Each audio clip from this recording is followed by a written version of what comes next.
This is the end of the beginning. Welcome to today's show.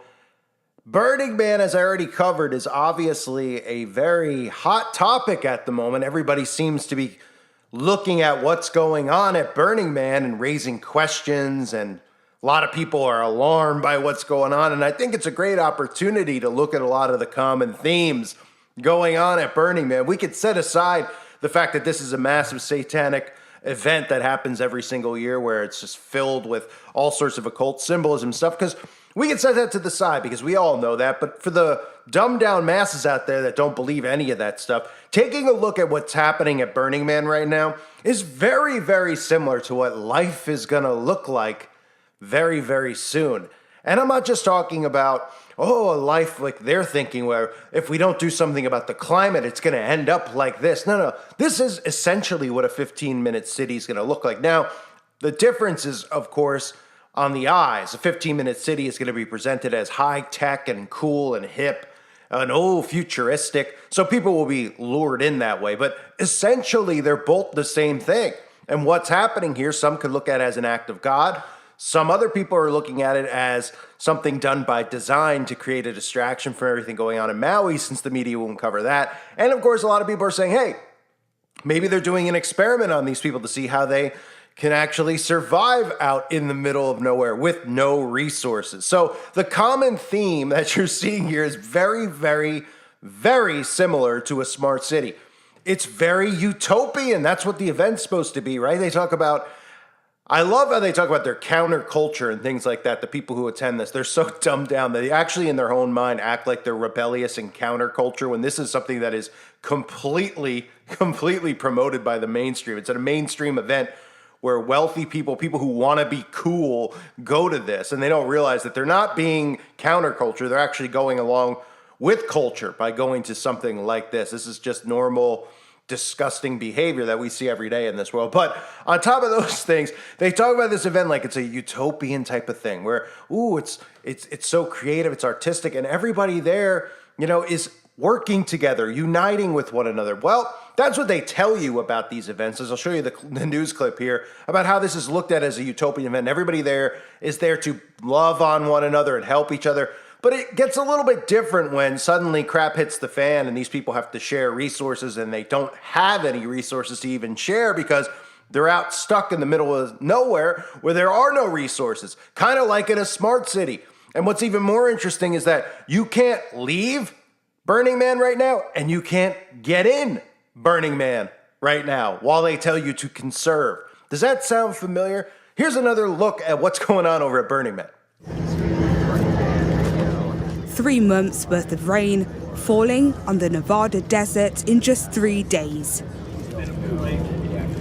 What used to be sand has now turned to clay.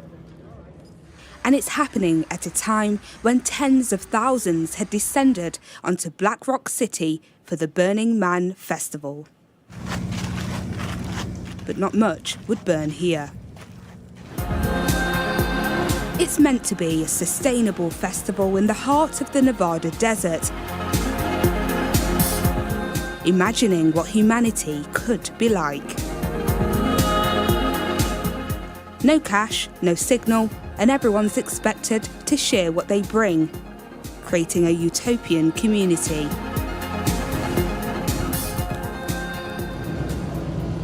But not this year.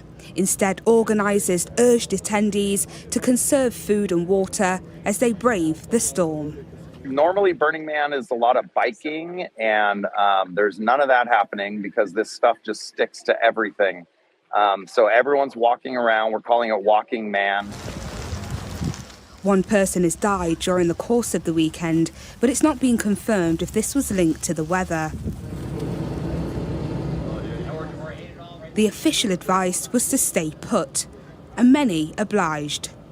Others, though, like DJ Diplo and comedian Chris Rock, walked 6 miles by foot before hitchhiking their way out. If I could get a cold brew right now.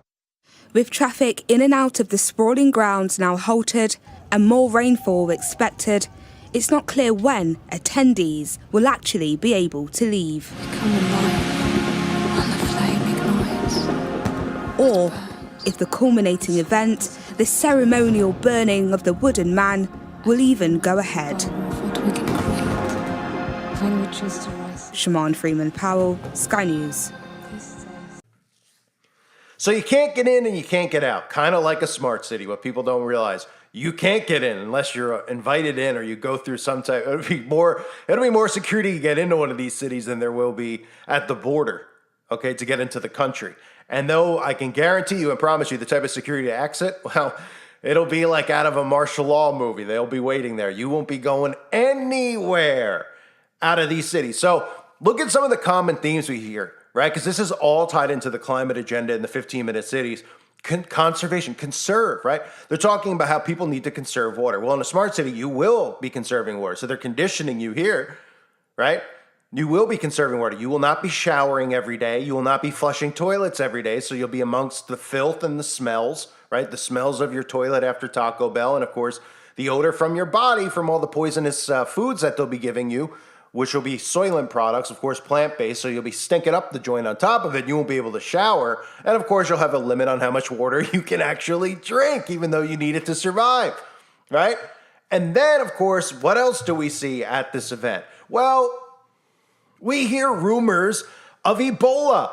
Now, they've mentioned this, and they're trying to use this now as a misinformation campaign where they're saying that anybody that is talking about Ebola is pushing misinformation. Well, obviously, we don't know what's going on the inside there. You can only go off of videos that people are uploading from the inside. But there was rumors of an Ebola outbreak. But there doesn't need to be rumors of an Ebola outbreak because we know that there's going to be probably bacterial infections and hypothermia and all sorts of foodborne illnesses will probably go on there because the food is clearly going to be contaminated. So, maybe people should be worrying about that. But very conveniently, right, that there is the rumors of an Ebola outbreak because they could just replace the word Ebola with something else that just occurred, which is planning on coming back in a couple of weeks. Actually, it's already here. I've been covering it over on my website, uprisingrevival.com. I highly recommend you check it out if you haven't, including even the singer from Metallica who lost his voice on Friday and then was, of course, officially, we were notified on Saturday that he actually caught you-know-what because he couldn't have lost his voice from singing because they need to promote this again. So again, I'll cover that on the website. But just replace Ebola with, something that starts with a C and ends with the number 19. And then suddenly realize, wait a minute, okay, what if we did replace that? And then we're stuck in this area. We're all trapped. We're conserving. We can't go. We can't come. Nobody can come in. Nobody can leave. But it's a utopian society. Remember, this is what everybody's clamoring for, utopian society. Now, however long this lasts, that's what's going to be most interesting, how long it lasts, because it's raining again today, and it's going to get worse. People covered in mud, people are going to be getting sick. It's going to get worse. So the question is, how much longer will it take for these people who are all there promoting, because they're all, they all live in a reality that's pretty much a mirage, right? They all think that they're wonderful people. These are all the people that constantly pretend that they're all about love and equality. They yell at people like us because of our religious beliefs, our beliefs in what the Bible tells us. But wait until resources start running low. These are the same people that all talk about sharing and caring and wanting access to your kids and all that. Watch as resources run low. Let's see how these people who promote this utopian society, which cannot exist, even though they're trying to pretend they're like, we're all here, we're stuck here, and we're all working together. Just wait. Wait until we see how this social experiment, in a sense, continues to go for these people. Now you might say, well, what are you laughing about with this stuff? Well, anybody who's going out to this event, again, I don't feel sympathy for anybody out there who puts themselves in a really stupid situation. I don't care if this was a festival honoring Jesus in the middle of the desert with a bunch of Christian people. I would never put myself miles and miles into a desert with only my car and the water I bring with no resources around me, with the chance that there could be a monsoon or a flood and I can get stuck there, because that's just stupid.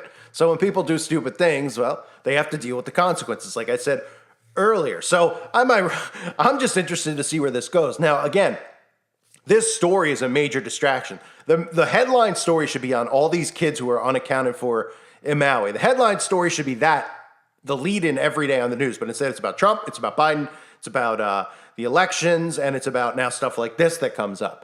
Instead of talking about how all these kids are no-shows, how they're done counting all the bodies over there, and it's only around 150 that they're reporting when there's thousands missing. Those should be the topics, and I'll continue covering that in much more detail this week. But I have to keep my eyes on this story because it's very, very interesting. Because again, when you look at the similarities between what they want with a smart city and what's happening in the middle of the desert where they're literally all stuck, it's like a social experiment where you can see how these people who all pretend like they're the greatest people on earth, they're all narcissists. So it's going to obviously get scary. And obviously the majority of these people who identify as Democrats go to these events, and the majority of them are psychopaths. They want really just sick things, but they always, they always prop themselves up as caring, loving, giving people. So when the resources run out, like they will in a smart city, because remember, in a smart city, you don't get resources. There's nowhere for you to go get water.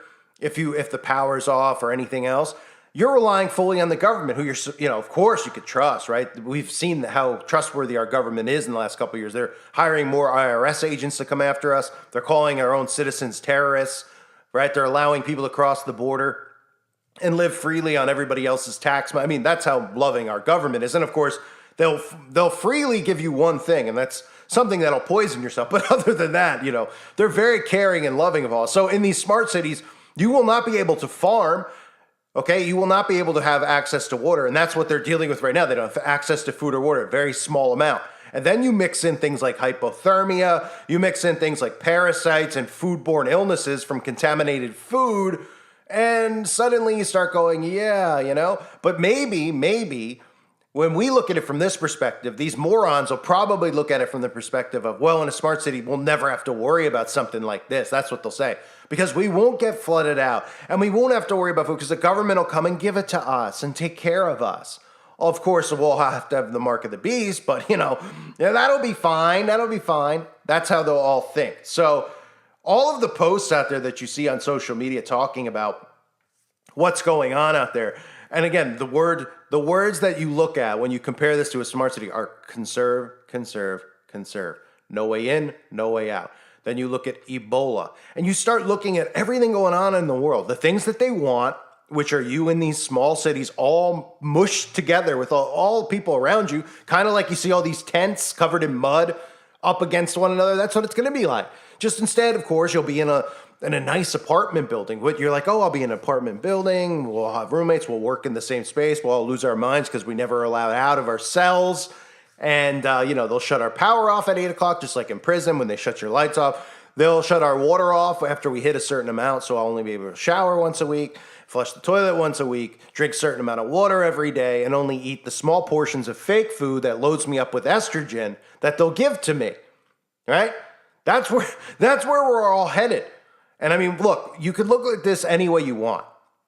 You could look at this event and say this is an act of God, because when I first see the event, that's exactly what I think. Obviously, you have to wait with it. I tell everybody that with every event, wait and see what the narrative is that comes out of it, because the narrative is what they want you to go along with, right? So if they come out of this and they're like, how everybody band together, all of them were stuck together and they couldn't come and they couldn't go and they had limited resources and they survived and they overcame and they all lived in a utopian thing. If that's the narrative that comes out of it, then that is a subliminal, in a sense, way to start prepping people to want to live in smart cities. How people can band together with limited resources, conserving resources, and not being allowed in or out. Those are all smart city themes. So if that's the narrative that comes of it, then you could look at this and say, well, this is something that they created, okay? Whether they use weather manipulation or not to flood the people out, or they just took an event where they saw rain and they decided, hey, no one's allowed in, nobody's allowed out. Or if it naturally occurs and they just take that narrative and use that narrative, then that's what they're prepping you for. We'll see what the narrative is. You always have to wait for the narrative that comes out of anything, even if this was an act of God, right? God is in control. So if this is an act of God and God, did this to the people, flooded this event out to all the wicked people for the disgusting things that they're doing there, not just, it's because it's more than just the stuff they show you. It's more than drugs and booze and then all the satanic artwork and stuff. There's stuff going on there that nobody's going to ever find out about, that nobody wants to know about, and they don't want you to know about, okay? So if it was an act of God, they could take these things and obviously mold and manipulate it for their narrative, but just look at it from that perspective. How can you not look at the themes that are coming out of there now with all of the topics like Ebola, coming in and leaving being restricted, not allowed, and how people are, everybody there, these are all people who went there for a utopian-like experience, and now they're getting it. They're getting a utopian-like survival experiment that they're involved in. And of course, when they come out of this, whoever comes out of it, they probably will use a narrative very similar to that. But for anyone out there that sees this, who's questioned smart cities, I know that they're going to look at this and be like, what is the smart city? It's people in tents in the middle of the desert. Well, they have this smart city is going to be visually appealing to people out there who like futuristic things, who have been conditioned through all these movies about, a futuristic society and no crime and, Minority Report type stuff. So it's not going to look like that, but it's essentially going to be the same thing because you're going to have no resources and you're going to have to conserve every single day. And for people out there that think that's a great thing, they've convinced you it's a great thing because they're telling you that we don't have enough water and we don't have enough this. When we really have an unlimited amount, and any of the issues that are happening with the environment are being caused by them deliberately. They're the ones draining the lakes. They're the ones who want to remove carbon out of the air so they could put it underground and they could grow food underground. This is all the stuff that they're doing right now. I'll make more videos about it if you want to see what they're doing underground with the farming and stuff they're doing underground. They need CO2 to farm. Plants can't grow without it. So they're taking it from us and doing it underground so that we can't farm up here. And literally, everything's going to probably look like it looks right now in Burning Man, outside of their smart cities. That's what they're trying to do, really. They're trying to destroy everything that God created here on Earth and build their smart city bubbles, which will likely be under bubbles, where everything's controlled, including the sun, right? We have sun simulation. We have blacking out of the sun, what China's been doing with the sun. I mean, this is all part of their plan. But you could look at this, what's happening there, not just as an experiment, but what the world will look like if they continue on with this plan that they have to remove carbon from the atmosphere. Because there won't be any resources for any of us. And that's exactly what they want to do. They're taking the resources from us, taking them for themselves, and then they want to herd you into places that'll be just like what you're seeing at Burning Man. Just it won't be muddy and it won't be all gross like that, but you'll be pretty much smelling just as bad as those people are right now.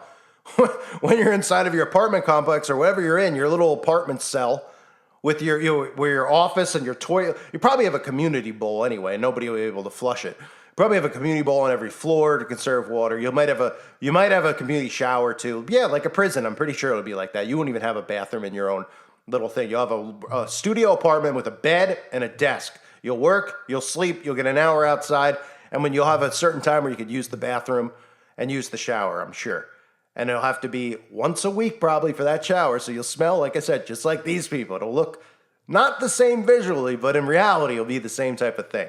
I thank everyone for being here. Let me know what you think is actually going on at Burning Man. If you think it's an act of God, if you think it's a mixture of things, if you think this is an experiment, there's a lot of narratives out there. I could give you my opinion on what I'm seeing, but you don't know what their plan is until you see what comes of it, because everything they do is to create a reaction. Everything they do, whatever narrative the media pushes after the fact is the narrative, that is exactly what they were obviously trying to create. So you have to look at all these events and wait to see what happens. But at the same time, these events always do serve as major distractions from real issues, like the issues obviously in Maui that they continue to ignore in the mainstream media. I thank everyone again for being here. Hope you're all doing well. Hope to see you on the website, uprisingrevival.com. And please make sure you sub to my backup channels below. Thanks again, everybody. God bless all of you as always and your families.